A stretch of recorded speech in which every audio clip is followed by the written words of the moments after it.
今天我用这个特效来录这个视频，然后，因为我马上就要回去了嘛，这算是主要录给村外的同胞们一个视频吧。当然了，我也想发在抖上，所以我就懒得再录第二遍，你们就凑合看吧。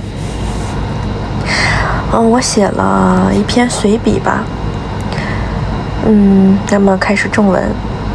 事情的最初呀，他看着这个依稀有点印象的名字，陷入了沉思。他想着，虽然是不熟悉的明星，但还是希望这新闻是假的。但是，过了一夜，他听到了此生最痛彻心扉的叫喊。他陷入了深深的恐慌和迷茫。他捋清了很多那个人可能受到的遭遇。又过了一夜，他看到了那个人的善举和作为。第三夜，他失眠了，流泪一整夜。他不明白自己的泪为什么止不住。他觉得应该要为那个人做些什么。他将那个人的名字打在了各大评论区里面。他并不知道这么做有没有用，他只想去做，好似去做了，心里能够妥帖些。他开始一边哭一边录视频。最初的他呀，笨得很，不会连续录口播，不会剪辑，哽咽着，连话都说不清楚。之后呢，他开始遇到了一些同路人，大家组了群，诉说着作为同胞自己的不忍。最初呀，群里经常听到大家充满哭腔的语音。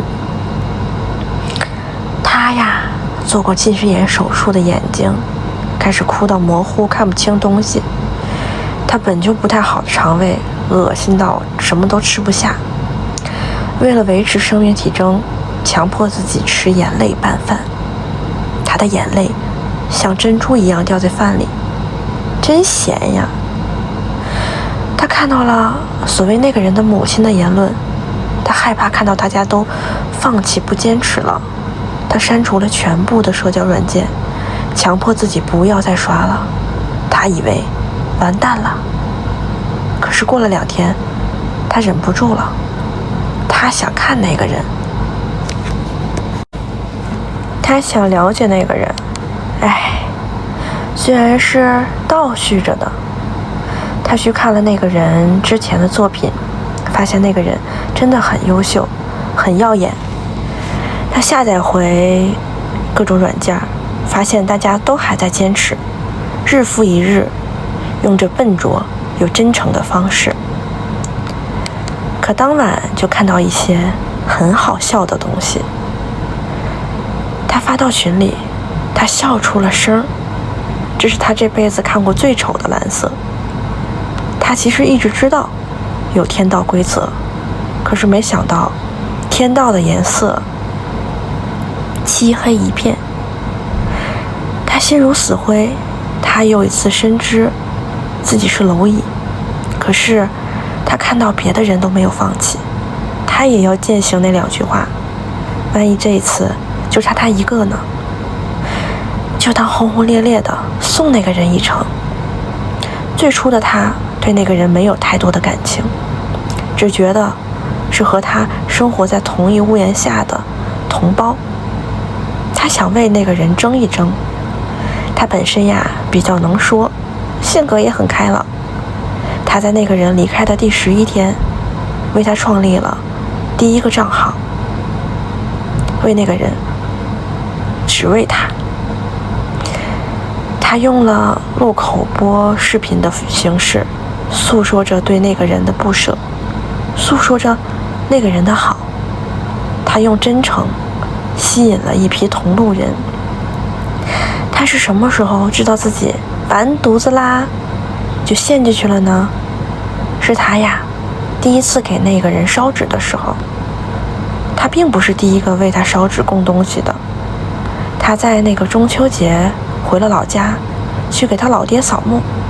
他们那儿呀管得很严，只有在墓地那才能烧纸。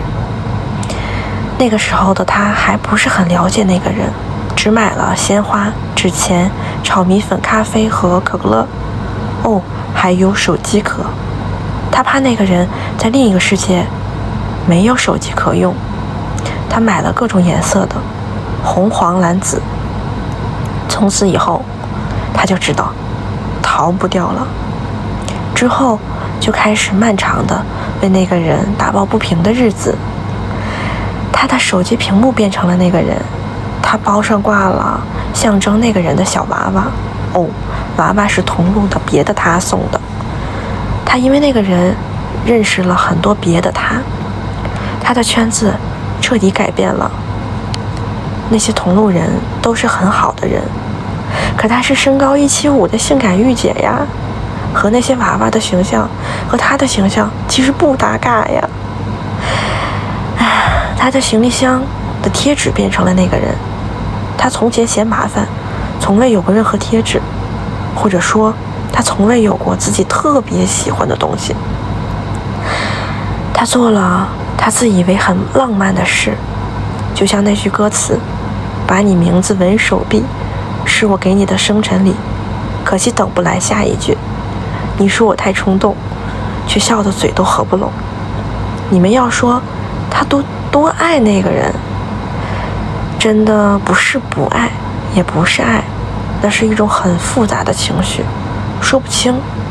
他只知道他每天都会思念那个人，无论到了任何地方都会拿着他的玩偶拍照，会去他去过的地方看看，走过他走过的路。他并不知道未来的路怎么去面对没有那个人的日子，但他知道绝不会放手，不能就这样让那个人悄无声息地离开。他被嘲讽过，讥讽过，谩骂过，试图策反过，可是这些都没有止住他的脚步。这就是他的故事，他就是我，他就是我们，他就是你，他就是你们。在很多个他们的努力下，有更多的男他和女他们加入，年轻的、年幼的、年老的，他们永远都在。